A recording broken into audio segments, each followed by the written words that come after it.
Creatures, your girl is underwhelmed.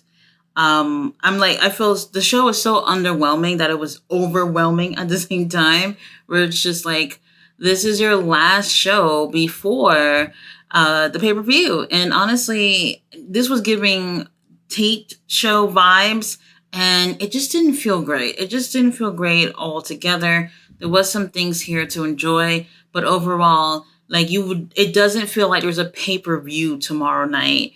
We started off the night with Orange Cassidy teaming up with Tomohiro Ishii versus TMDK, which is Shane Haste and Robbie Eagles. So predictable here. I was not expecting to see Orange Cassidy, especially since we saw him on Rampage going against both Outrunners. And this time I was just like, all right, I'm a little over it, but whatever. Match wasn't bad, but the predictability obviously is a huge thing. And I kept thinking that maybe since, Zack Sabre Jr. is part of TMDK, that he probably end up coming out, putting the boots on Orange Cassidy. And that doesn't end up happening. They end up taking the win. And, I'm not sure what's going to happen for the pay-per-view. I want to see Zack Sabre Jr. win, but it could possibly just go to Orange Cassidy since they freaking love this guy to death. And I am just not on the bandwagon.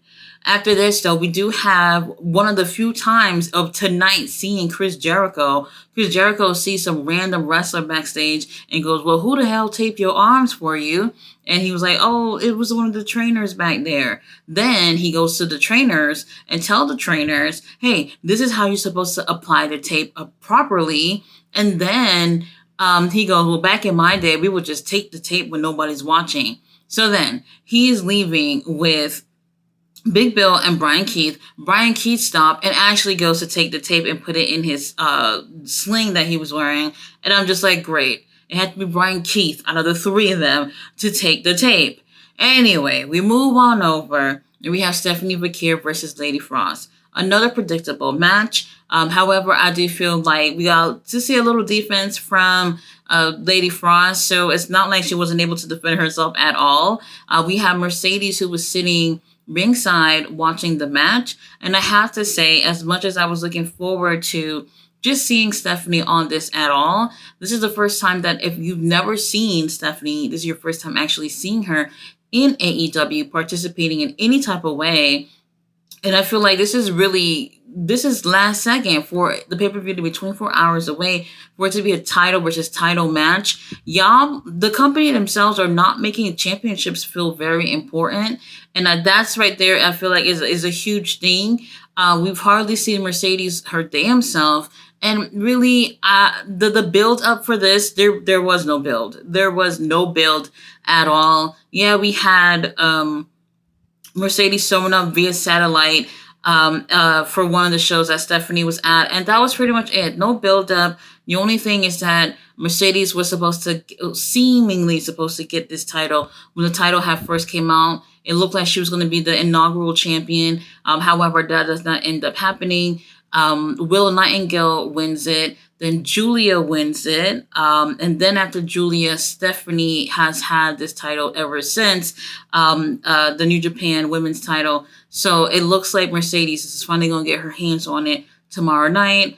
After the match, though, obviously Lady Frost loses. Should I even mention it? Lady Frost probably lost every single match she's ever been in AEW. But after this, it seems like we're going to get a moment with Mercedes and Stephanie, but Stephanie ends up rolling out the ring. She doesn't want to get physical with her, but no, Stephanie had her own plan. She had Zeuxis, who was in that match with Mercedes like 2 weeks ago, which was actually the better match in terms of the two matches that Mercedes has had in AEW thus far. She comes out and attacks Mercedes. Then we have Stephanie, who waits till Zeuxis get her hands on Mercedes to actually come in and put the paws on Mercedes. Mercedes is laid out, and then she's holding the TBS championship. This right here, it was okay, but I wish they'd had some back and forth throughout this entire time, that they've already knew this match was going to happen. And unfortunately, that's not the case. I don't know. Not feeling it. After this, we do have the Lucha Brothers backstage. They're met up with Teton and Takahashi. they end up announcing that for their match, they're going to be partnering with Mystico for the first time ever. And Takahashi seems like he is shaking in his boots. He looks so scared. The acting is absolutely insane. But then again, he's not scared. He's actually happy that he gets to be in the ring with Mystico. So he can't wait for that opportunity. I think it's going to be a really great match. Too bad it's on the pre-show. I think something like this could have made it to the main card. But once again, another match with no build. Tony Khan, girl, get it together. Right after this, we have Serena Deeb versus some poor unfortunate soul. I didn't catch her name, but she did look cute. And that was pretty much it. This match was over in like less than a minute. Then Serena Deeb gets on the microphone saying how she lost her opportunity to be women's champion. But she's one of the biggest, wrestlers here. And she's one of the best because AEW is where the best wrestle. And then she goes on to say, Tony Khan, I'm motherfucking bored. Bring someone out here that's on my level. And then we get Riho, of all people, to come out.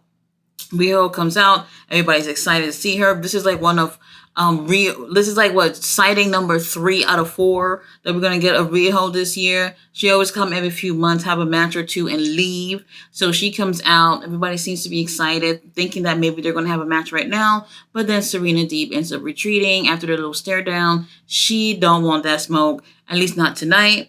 And I don't want to see this on Forbidden Door, not even on the pre-show. Like, we have no more space. Speaking of pre-show, Tony Khan just added a 4th match onto Forbidden Door pre-show. So now altogether is 14 matches. It's going to be a 4-way tag match. So we have Ishii teaming up with Kyle O'Reilly versus Private Party versus House of Black versus somebody else that I'm missing. And I'm just like, this is a lot. This is just too damn much. People, I don't know, because they feel like it's a hefty price to pay for the pay-per-view, that it should be giving more matches. Tony Khan, like, how are you going to keep people's retention with so much matches? A main card should have 7 matches and no more than that. Pre-show should be like 2 matches or whatnot. Some of these matches are just not really needed to be on the show. That y'all could at least stretch out this Forbidden Door to keep open at least for another week or so and pull out these rest of the matches. I'm just not feeling it. After this, we do have Chris Jericho before the commercial break. He is standing by the bathroom. Some dude come out the bathroom and he goes, "Did you wash your hands?" And the guy apparently didn't. So he goes back to wash his hands. Great. Chris Jericho is letting us know about germs. I didn't think we need this lesson. Now we get commercial, and after commercial break, it's Chris Jericho and them again. And I'm just like, oh my God, I've had enough of you already. Now they're walking back there, and he's talking about how he used to play hockey and putting things out in the back and everything. And then there's this little door. He opens the door, and it looked like it's a closet, and then it's Hook and them in some closet eating fried chicken. What is going on? And then they just start brawling, fighting, and I'm just like, this is the most random thing I've ever seen.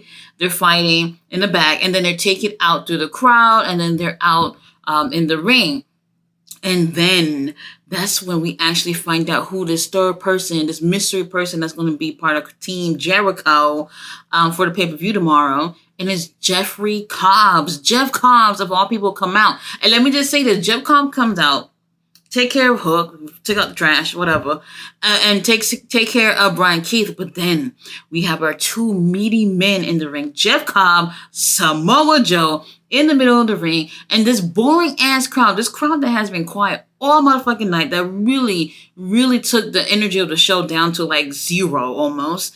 They're chanting meat, meat, meat, and I'm just like, yes, I appreciate this. I want to see these 2 guys one-on-one. Fuck Chris Jericho and the rest of them. Give us Jeff Cobb and Samoa Joe. That I would love to see, but instead we're getting trios match, so whatever. But we do have Jeff Cobb, who hits Samoa Joe with a spine buster. How many people can you say has hit Samoa Joe with a spine buster? And this made me feel a little bit more excited for this match, despite me rather seeing them go one-on-one. But I think actually kind of happy about who Chris Jericho has as a partner. I actually just don't want to see Jericho at all. All right, so after this, Orange Cassidy is back there crying about how things aren't going well for him. And honestly, I'm just like, good. I'm glad things are not going well for you. Now, while he's over there crying, here comes our boy Zack Sabre Jr., who comes out and he's ready for his match with Orange tomorrow night. Now, they're standing face to face. Orange Cassidy talking about tomorrow he's going to beat him with his hands on his pockets. And I'm just like, no, you ain't. You not going to beat my boy, especially with your hands in your pocket. Now, Zach said he's been waiting all year to whoop his ass, and I'm waiting to see that too, Zach. But then they get closer, and then Orange Cassidy takes his crusty fingers and snatches up our boy Zack Sabre Jr. And I'm just like, whoa, but who are you grabbing up on like that? Zack Sabre Jr. looks like he's ready to fight. Things come down between the two of them. So we're going to get this tomorrow. As much as I can't stand Orange Cassidy, he's great in the ring. So I know for a fact we're going to get a great match. I would prefer not to see Orange Cassidy take this win. Absolutely not. Up next, we have Hechiseto versus Kevin Blackwood. This was a squash. Matter of fact, this was maybe 2.5 minutes. And I'm just like, Hechiseto, you could have tortured him in 30 seconds. You didn't have to drag this out. Nobody cares about this. But I really do like Hechiseto, and I feel like they should have given him a better match. And squashes, I'm not feeling it. He's going against MJF. People would rather see what can somebody like you do against MJF, and you can't prove what you're going to do in 2 minutes. So I didn't care about this. After this, we have Lexi backstage with our stepdaddy Christian. And you could tell it was taped because everybody was literally wearing the same ass shit they was wearing on Dynamite. And I was just like, Mama Wayne, at least you could have changed your shirt. At least. Now, Christian, he's ready for getting his hands on those trios titles. And when he talks about it, you can tell that the titles are still going to be unified. So it's going to be 9 titles. Christian said, I can't wait to have all 9 titles on my shoulder. And I'm just like, he would do that. He would totally put all 9 of them on his fucking shoulders. But while they're talking, here comes the Bang Bang Gang. They come out. Jay White is back there with a shirt on for no freaking reason. There's no reason why you should be in front of the camera with a shirt on. And basically saying that they're not going to take these titles away from them. He goes on to say, he's like, you got yourself a new wife and a dinosaur, a pet dinosaur, even though it's hard to tell the difference between the two. I was just like, ouch. If somebody said that about my wife and my pet, I would be crying. But then he goes on to take it up a notch and says that Mama Wayne was drinking throughout her whole pregnancy. So Nick Wayne looked like he got fetal alcohol syndrome. And oh my God, he's not lying. Now, they look like they're ready to fight or whatever. And obviously they're not going to let that happen. So we're going to get a match between them at some point. I don't know when that's going to end up happening, but I honestly would like to see the Patriarchy take the win in getting trios, the unified trios titles. That would be nice to see.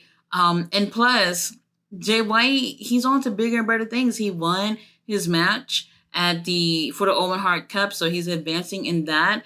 And I would like to see what happens from there. So I don't know. We'll see. Can't wait to see if they will end up winning those titles. I guess we're saving that for another time.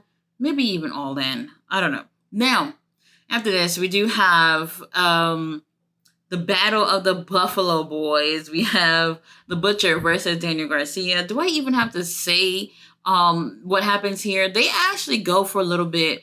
I thought this was going to be quicker than usual. The Butcher usually is just one of those carpenters that they use. He never really wins anything. And both of them being from Buffalo, the crowd was behind them. You know how it is for the hometown boys. The crowd will make some noise despite them pretty much being quiet the whole night, other than the Samoa Joe and Jeff Cobb situation. But then again, we have to consider this, that Dynamite, they stayed for Dynamite Live, and then Collision was taped after that. So these motherfuckers are tired. So that's another thing too. But honestly, Tony Khan, the crowd is worn out. And they probably had to sit through, I don't know, maybe even Ring of Honor too. So they're tired. So this is why the crowd seemed pretty much dead. But like I said, they got a little bit of live here. We did get a chance to see at least Daniel Garcia getting his ass whooped by the Butcher for a little bit before Daniel Garcia ends up taking the win. Very predictable. Daniel's family is sitting out there. So Daniel's being on his best behavior and not humping the air as usual. Just 2-3 pumps. That's all we got from him all night. He takes the win. Everyone seems to be happy about it. But we do have Daniel Garcia, who's going to be going against Will Ospreay on Dynamite for the international title. Real talk, I'm over it with Ospreay. If Daniel Garcia won the title, I would be fine. So now Will Ospreay, he's back there and he's doing an interview and he's supposed to be having this weigh-in with Swerve later on in the night.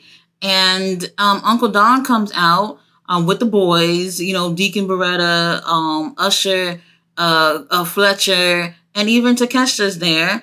And, Will Ospreay's feeling some type of way. He looks tired as hell. And he goes, I need somebody to come out with me because I know Swerve is going to be bringing his people out there. And I'm just like, oh, so you asking the whole group to come out with you? But really, it seemed like he was looking at Kyle Fletcher. Kyle Fletcher looked like he had better things to do. He was just about to say something as if like he couldn't be there. But then, Will is just like, come on, Fletcher, I need you and everything. So Fletcher ends up going with Will Ospreay. I forgot to mention, but after Will and Kyle leaves, we do have someone tap on Uncle Don's shoulder, and it turns out to be Roosh. And then they just went to commercial, like, immediately. And I was just like, oh my God, like, what's happening here? Is he going to join the family? Maybe. I would like to see that. I would. All right. I don't know why I almost forgot to mention this, but we also had another women's match. This is for the Owen Hart Cup. So this is advanced. We had Hikaru Shida versus Deonna Purrazzo. And now I know why I forgot to mention this because I was so disappointed with how this ended. Deonna has been killing it, especially with the thing that she's been going through with Thunder Rosa. And Hikaru Shida, who has been missing since her match with Athena, which was back in, I want to say March, I believe. And then here she is coming to take the win. The match was, it was okay. It wasn't the best, but I had no issues with it. And I kept saying Deonna deserves this. Like, she's been putting in work. But then Hikaru Shida comes out of the blue and takes this win. And I see a lot of other people being frustrated about this too, because it's like, well, Hikaru Shida is great, but like, people do acknowledge when someone is being consistent and putting in work. And Deonna could have really used this opportunity to elevate herself by being in this tournament. So this was definitely not the way to go.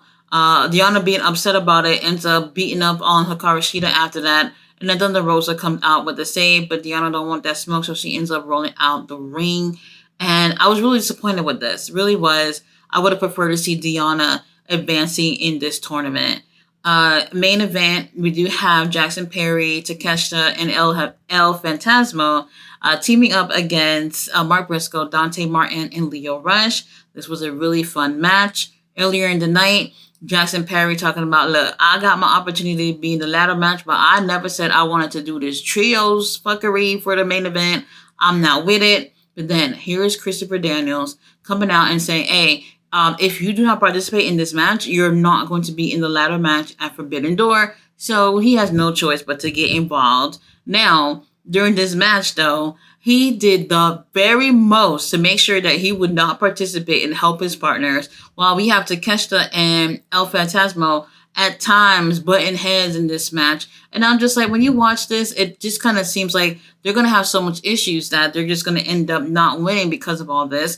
Jackson Perry was barely in this, and it was really interesting to see the dynamic that despite them not having a great chemistry as a group, they still try to do whatever they could individually so that they can end up winning this. Takeshita takes the win. And normally Takeshita uses the Blue Thunder Bomb as a finisher. But what I see lately he's been doing is he uses the Blue Thunder Bomb to kind of get people where he wants so that he can do a running knee as a finisher. I would just prefer the whole, just using the Blue Thunder Bomb and taking the win. I think it's effective. He does this thing where after he does a Blue Thunder Bomb, he waits till his opponents get exactly where he wants them before he goes for that knee strike to the face, and he ends up taking the win. So I was kind of surprised to see him actually taking the win for his team. I didn't even see the heel team taking the win here, and I found that to be really interesting because now it looks like, all right. I was like, all right, he wins. Maybe that's foreshadowing something tomorrow. Probably not. Everyone in the ring almost gets a turn to hold the TNT title. for a quick second. Everybody gets a quick second, and everybody's all outside the ring. Mark Briscoe ends up hitting a few of the guys with a ladder. He sets up the ladder. He's holding the TNT title at the top at the ladder. And then he throws it down to everybody who's outside of the ring. They're all just standing in position, waiting for Mark Briscoe to jump down on these guys. Mark Briscoe, does a dive from the top of the ladder onto all these guys. Everybody's laid out. Mark Briscoe, he's not laid out, but he ends up getting onto his own 2 feet, making his way into the ring. And I absolutely loved this match, and I love how things ended. If anything, this is just one of those matches where it's just like, I would actually recommend sitting through. It was fun, and the crowd was actually feeling it and seeming to be engaging with that. So, that part, everything else just didn't feel like a show before pay-per-view. We can do so much better next year, Tony Khan. Well, I do feel like this is a really great card for Forbidden Door. The build to it could have been better. Some certain things on this card had been focused on in terms of building. But oh, wait a minute. Why am I done with this review? We had the weigh-in. Prince Nana doing the weigh-in. Will Ospreay was like, what, 205 pounds? Who knows? Swerve was like 230. And so when Swerve comes out, he has a whole entourage of people. And I was just like, this is so typical. This is what you would definitely see, like, going in before, like, some type of MMA match. And the black guy always have, like, 50 people with them. And then we had Kyle Fletcher just right there behind Will Ospreay. Yes, there's a fight ensued. Of course, Will Ospreay said what he had to say before the match, and then here's Swerve, who ends up bringing up his Will Ospreay's wife. Will Ospreay hits him in the face. They start fighting. Everybody's trying to get into this little brawl or whatever. The useless security guards, Cheesecake and Pound Cake, whoever the other one is, whatever his name is, they end up kind of breaking this up. And then here is what's his name? Why am I forgetting his name? Will Ospreay ends up hitting Swerve with a Blade Runner. Was it Blade Runner? No, Hidden Blade. There we go. I keep forgetting the name. And then Swerve was just laid out there and all his people left. I did not like that at all. Tony Khan, Swerve is the champion, okay? What happened on Dynamite where it was Swerve sitting on top was absolutely fine. When they announced this weigh-in thing, I said, oh no. This was the last ditch situation to make sure that it was Ospreay standing tall at the end of this before the pay-per-view. And that's exactly what they did. And I did not like that at all. I don't care who would have been champion. Swerve would have been champion. If Will would have been champion. Whoever it would have been champion at this point. It's just like, y'all are trying to prioritize Will so much that y'all have to make sure that y'all use another opportunity to make sure that Will stands on top. And whatever happens here, even though I'm not happy about how this whole exchange thing went on between the two of them, he better just not win. Not win at all. I'm not feeling it. The show, like I said, was aight or whatever. The last match, I think, was definitely worth it. Everything else was just okay. Guys, see you tomorrow for Forbidden Door. I'm absolutely over it. I just don't want to think about what I just saw. It's very underwhelming show altogether. See you guys tomorrow. Bye.